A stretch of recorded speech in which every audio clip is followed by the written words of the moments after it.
Bonjour les challengers, bienvenue dans votre vidéo de la semaine, votre vidéo Push You Up. Alors cette semaine, comme tout le mois d'août, on continue la phrase qu'on s'était donnée, comment être positif. Alors on a déjà vu deux vidéos qui travaillaient vraiment le fait d'être positif au quotidien et comment être encore plus positif. Je vous propose d'aller les revoir si vous ne les avez pas encore vues. On continue cette semaine pour cette troisième partie, comment rester positif au quotidien. C'est parti! J'ai retenu pour vous cette semaine 6 stratégies pour rester positif au quotidien. La première stratégie que j'ai retenue plus spécifiquement pour vous, c'est ce qu'on appelle la loi d'attraction. Alors la loi d'attraction, je pourrais vous en parler pendant des heures, voire des semaines, voire des mois, mais ce n'est pas le but ici. La loi d'attraction, j'ai retenu plus spécifiquement ce que vos pensées, ce que vous mettez dans le cerveau, ça va avoir une incidence extrême sur la manière dont vous allez positiver. Au plus vous allez faire des activités et avoir des pensées positives, au plus cela va vous amener de la positivité au quotidien. Soyez positif et vous verrez, vous attirerez du positif comme par effet d'aimant. La deuxième chose, c'est de parler des choses que vous aimez faire, les choses qui vous passionnent. Par exemple, ce week-end, voilà, j'ai été faire plusieurs entraînements avec mon entreprise, avec des personnes qui sont dans les programmes de défis. Et cette semaine, pour l'occasion, on a profité des bonnes conditions météo et bonnes conditions surtout de vent pour nous rendre au Cap Griné, Cap Blanc-Nez sur la côte de France.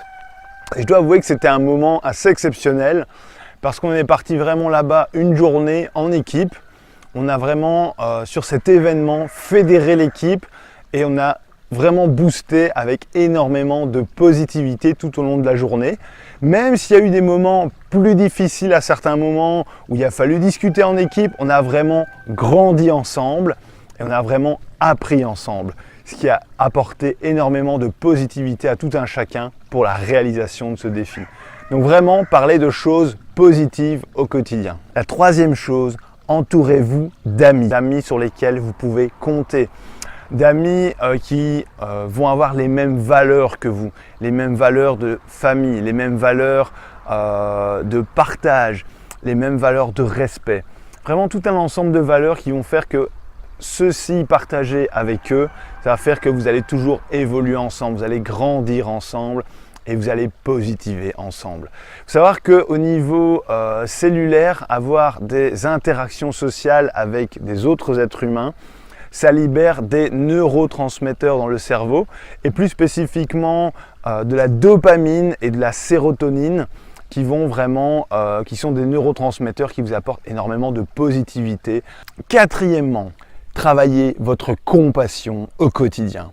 Alors travailler sa compassion au quotidien, c'est vraiment de vous dire ok, comment est-ce que je peux venir en aide à des personnes qui sont plus basses que moi, des personnes qui ont plus de difficultés que moi. Travailler sa compassion, c'est très très simple. Travailler sa compassion, rendez-vous dans une fondation, rendez-vous dans une communauté, une église, un centre pour SDF. J'aimerais bien à propos de cela parler de la compassion que je travaille au quotidien. Savoir que mon entreprise Coresco, la compassion sur laquelle je travaille, c'est pour tout ce qui est les familles monoparentales et évidemment les enfants qu'elles ont en charge. Parce que ces familles, elles ont pour moi une grande difficulté, c'est d'affronter tous les moments de la vie qui sont tous des caps à passer, où les enfants grandissent, et c'est de les affronter seuls, de n'avoir pas grand monde sur qui compter pour pouvoir passer ces moments et avancer dans la vie, et qui parfois vont se sacrifier pour que leurs enfants puissent bénéficier de ce que eux ont eu dans leur éducation et leur manière de grandir. Et donc je pense que pour ces familles monoparentales, c'est très important qu'on puisse leur venir en aide, leur apporter un savoir, une pratique, et c'est pour cela que Coresco offre des programmes pour justement aider ces personnes à grandir ensemble dans la vie et surtout avoir de l'interaction avec d'autres familles monoparentales pour élargir leur cercle de connaissances. Voilà, travaillez votre compassion et n'ayez aucune limite à travailler cette compassion. Cinquièmement, trouvez une citation qui vous convienne. Vraiment, ayez une citation qui, vous allez l'écrire sur un bout de papier et vous allez l'avoir constamment sur vous. Mettez-la dans votre poche, mettez-la dans votre portefeuille, mettez-la dans votre voiture, mais à un endroit où vous allez constamment la retrouver, la rencontrer et la lire. Vous pouvez mettre dans votre salle de bain, accroché à votre lit, à l'endroit où vous passez tous les jours. Et cette citation, elle doit vous pousser, elle doit vous driver, elle doit vraiment vous amener à vous surpasser au quotidien. Moi, la mienne, elle est très simple. J'ai repris la citation de Gandhi, je la connais en anglais parce que je l'ai notée comme ça, c'est « Be the change you want to see in the world ». Donc, soyez le changement que vous voulez voir dans le monde. Et cette citation, elle me drive au quotidien parce que, justement, quand je vois des choses qui ne sont pas comme moi je voudrais qu'elles soient, des choses qui peuvent être améliorées, je me dis ok, si je veux le changement, je dois être l'impulsion de ce changement. Et si je veux cette impulsion, eh bien, je dois agir pour que ça se mette en place. Et donc voilà, soyez des personnes responsables, soyez leaders de vos vies et choisissez une citation qui vous drive et qui va vous leader au quotidien. Sixièmement, consultez un thérapeute. Alors oui, consultez un thérapeute, mais vraiment un thérapeute qui va vous aider. Pas parce que vous êtes malade. Vous allez chez le dentiste pour un détartrage et vous y allez une fois par an, non pas parce que vous êtes malade, mais par titre préventif. Vous allez chez le médecin pour faire un check-up chaque année, pour voir si vous n'avez rien, si vous vous portez en bonne santé. Eh bien, c'est pareil avec un thérapeute. Allez voir un thérapeute, faites un check-up chaque année, ça vous prendra 1 à 2 heures.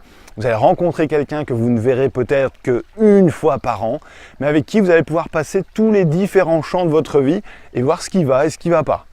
Et justement, le fait de parler avec quelqu'un comme cela qui est complètement extérieur, ça va vous permettre de mettre un point sur certaines choses qui vont bien dans votre vie et certaines choses sur lesquelles il vaut peut-être mieux faire attention ou en tout cas qui vont soulever quelques points d'alerte, qui vont être des warnings, qui vont vous prévenir attention, si je continue dans ce type de situation, eh bien je risque peut-être tel type de problème ou si je continue dans telle situation, eh bien je peux vraiment continuer parce que c'est très encourageant et ça va m'apporter encore plus de positivité. Vous êtes les leaders de vos vies, vous êtes des challengers, vous réalisez tous vos défis.